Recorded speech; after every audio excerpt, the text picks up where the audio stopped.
Mishcon Academy digital sessions.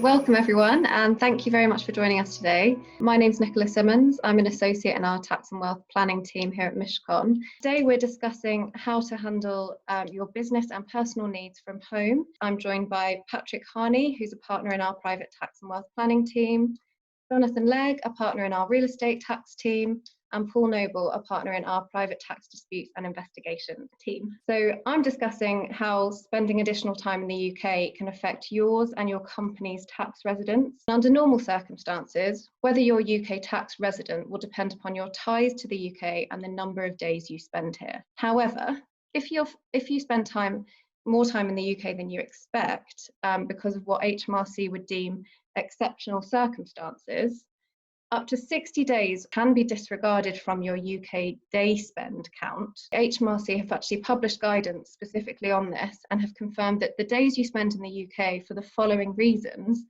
would indeed be treated as exceptional circumstances. When you're quarantined or advised by a health professional or public health guidance to self-isolate in the UK. Secondly, the UK government has officially advised you not to leave the UK. You can't leave the UK because of a result of closure of international borders, or your employer asks you to return to the UK temporarily. This leads to the practical question of why would that matter? Becoming a UK tax resident individual will affect your exposure to UK tax, both in terms of payment and filing obligations. And your tax residence largely affects how you are taxed in terms of income tax and capital gains tax in the UK. You becoming a UK tax resident may in fact affect your domicile, and your domicile broadly affects your UK inheritance tax exposure.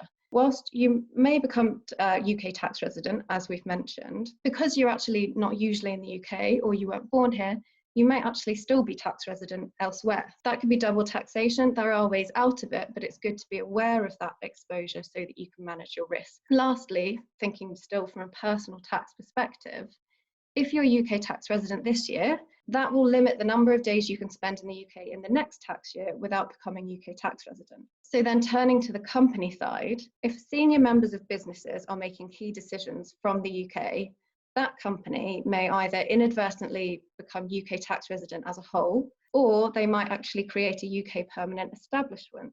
Both of those outcomes could give rise to significant UK tax repercussions and reporting obligations. HMRC and the OECD have agreed that any temporary residence in the UK by company directors or occasional board meetings being held in the UK due to COVID-19 shouldn't impact the company's permanent establishment or tax residence position. This is only guidance, and there haven't been any laws changed to put that into any sort of form of statute. Is there anything you can do to prevent or prepare? So looking at the individual, they can work out themselves or ideally seek advice from a professional to ascertain the number of days they can spend in the UK in the current tax year without becoming UK tax resident. If it turns out there is nothing you can do, there are important planning steps that you can take to significantly reduce your UK tax exposure going forward. Looking at the company, on the other hand, in case of any change of guidance, we would recommend checking the other directors aren't in the UK as well, checking the tax residence of those other directors, and possibly not counting towards the quorum or the votes at board meetings. Also, it's a good idea to ensure that any board meetings that are held here specifically note that you are in the UK because of COVID. But in all cases, it's important to gather and retain evidence to show when you were in the UK, why, for how long, and what you did while you were here. When there's any doubt, you might also wish to liaise with HMRC to negotiate your tax status or obligations. They're expected to take a more lenient view given the circumstances. Now that we've discussed personal and corporate tax residence issues, we can move on to Patrick Harney. Please could you tell us what the options are for people who need to execute their wills from home? There is no option really but to comply with the provisions of the Wills Act 1837. The Wills Act provides that the two witnesses need to be in the room at the same time. They need to see the testator, testatrix sign the will, and then they need to append their signatures as witnesses to the will. We've amended our standard kind of signing from home will execution instructions to include additional information on initialing every page and have the witness initial every page. And then just because England doesn't allow witnessing by video conferencing doesn't mean that we as the solicitor for the client can't be there across the video conference when the client is executing their will. And if we do that, then again, it's important for the solicitor to take a proper attendance note, particularly if there's issues around capacity of the person making the will, or issues around undue influence. Does your answer change for Americans based here at the moment? It does. So what's interesting to note is that when you're doing estate planning for US citizens in the UK, it's always necessary to kind of navigate two countries' tax systems. Good and efficient estate planning for US citizens in the UK who are exposed to estate taxes in both countries involves drafting an estate plan that does these two things, utilizing exemptions in both countries. And the second thing you look to do is to defer estate taxes in both countries until the second death. Even though you need to navigate two systems to do an efficient estate plan, you only need to comply with the law of one country in order to validly execute a will if it's for a US citizen client. Even before COVID, electronic wills, because of the Wills Act 1963, are now part of English law, because we say we'll recognise them if they're valid under the law of the nationality. As a practical matter, it still might be better if you can to comply with the laws in both England and in the States to make probate easier, but it doesn't mean you can't probate the will if you just satisfy the laws of the United States. What would you say to trust companies that have directors who are stranded here during the lockdown? Would that impact the tax residents of the trust itself? The first question is, does that director's UK presence trigger UK residents of that bank and trust company? One director being locked down in the UK, unless there's very poor corporate governance, shouldn't in normal circumstances, except on extreme facts, cause the entire offshore bank and trust company to become UK resident. Once it's established that the bank and trust company isn't UK resident, it's then necessary to look at the residence of any trusts of which the bank and trust company is a trustee. In a situation where the sole trustee of a trust is a non-UK resident company, it can only be UK resident if the trust company carries on a business. It conducts core trustee activities and it conducts them through a UK permanent establishment. Our next speaker is Jonathan Legg. There have been several changes in 2019 and this year regarding the tax on UK land. Is it possible for you to summarise what they are, please? In 2019, we had the extension of capital gains tax to non-residential land by non-residents. From April 2019, both UK resident individuals and non-UK resident persons are now all subject to capital gains tax on both residential and non-residential property disposals. Offshore landlords previously paid income tax, and with effect from April 2020, they now pay corporation tax. They also changed from April 2020 the notification rules for capital gains tax, and actually for the first time, UK residents who dispose of certain types of residential property now have to notify them those disposals within 30 days. So in terms of those notification obligations, they're now quite onerous, aren't they, for both, as you mentioned, UK residents and non-UK residents across the board? There's a big difference between whether you're a UK resident or a non-UK resident.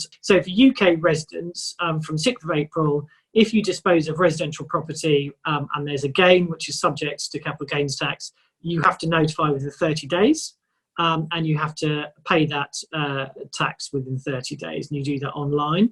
For non-UK residents, have to notify disposals of residential property, non-residential property, and even so-called indirect tax disposals, which basically means if a non-resident sells shares in a company that owns land, then they actually have to report any of those disposals. We now move on to Paul Noble. What's been happening with HMRC and tribunals? Are they working from home like the rest of us? So if we start, first of all, with the tax tribunal, we have a general stay of proceedings until the end of June now. So basically, that means a freeze, if you like. So nothing's really being progressed in terms of appeals.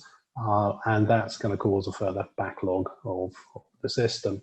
HMRC are working, they're working very hard in some areas, and working from home. But in relation to tax disputes and investigations, they're adopting a go slow approach. So they've written out to people that are subject to investigation at the moment, offering them a temporary break in proceedings if the client wishes to take that. I talked about resources being reallocated, and one of the areas in which they've been reallocated is to the payment side of HMRC, dealing with people's queries in that area, things like time to pay agreements, and how people can actively manage their taxes. Do you think there are actually opportunities for settling disputes, even now in the current climate? One thing that HMRC are actively encouraging at the moment is alternative dispute resolution, which is a form of mediation for tax cases. And HMRC have indicated that they would like to move and are trying to move the ADR process to a virtual platform. So once the dust has settled, what do you think the lasting effects of the measures HMRC have imposed at the moment? What will they be?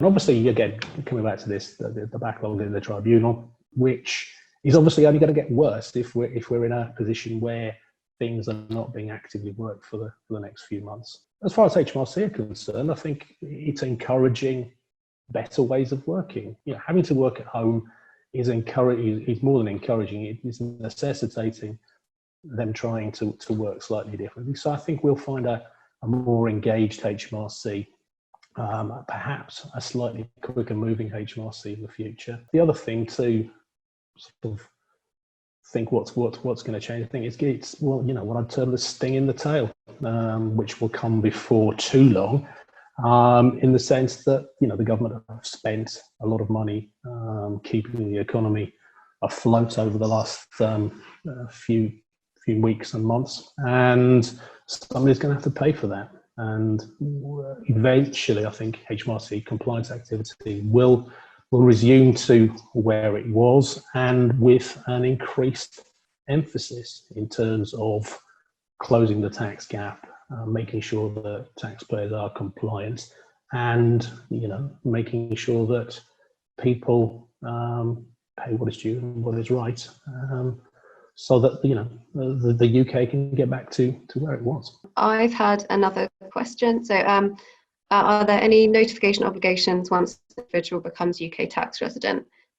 In short, yes, but not yet. Essentially, if you become UK tax resident, or indeed you just have a UK tax liability that's not dealt with through PAYE or employer, you will have to file a UK tax return, but that's only due on the 31st of January if you're filing online, after the tax year that you're dealing with. There is an option that you can apply for a certificate of UK tax residence. You therefore just claim the tax relief by showing HMRC that you've been a UK tax resident. In my experience, it's a fairly simple process. Thank you very much to our audience. For our latest guidance and online content related to COVID-19, please do feel free to visit our hub, which is available online at mishcon.com/COVID-19. Feel free to contact us on our dedicated email address, which is coronavirus@mishcon.com. That's the end of our presentation. So thank you very much all, and bye for now.